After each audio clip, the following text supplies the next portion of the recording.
Hello guys, sir पहिली आमची sir सगळेजण इले नवीन पोर्टार पावलो म्हणान. तर आज आम्ही पावलो पोर्ट लॉडरडेल. म्हटलं माया मी पावलो आज.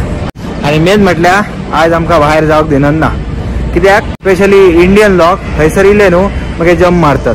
आणि आमच्या गावात अशी एक्झाम्पल खूप असतात. कारण त्यांच्या आवज काय म्हणणार नाही, कित्याक जोडून हाडटा न्हू अशी बूक केला जाल्यार त्यांका लागून आमका कडेन आज बाहेर जावक दिना ना. आता ब्रिज ना फोल्ड जाता म्हटलं असं आता वरती घेतात. जेव्हा मोठी बिन बोट जावची केली न्हू जाल्यार आता ब्रिज आता हे करतात, फोल्ड करतात आणि अशी वयर येतात. थंयसून आता सेल करतली बोट. आणि आम्ही आता जातो हुय अटलांटीक ओशन क्रॉस करीत UK जातलो.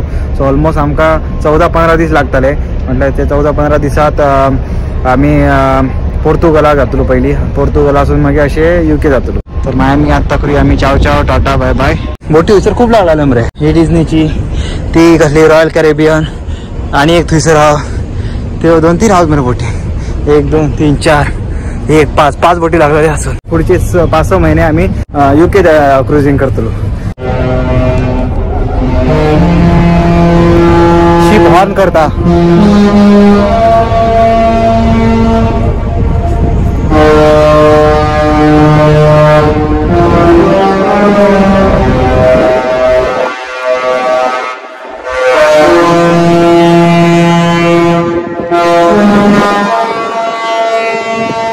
तर असा टाटा बाय बाय या इथून अंदाज करता विसर मारून.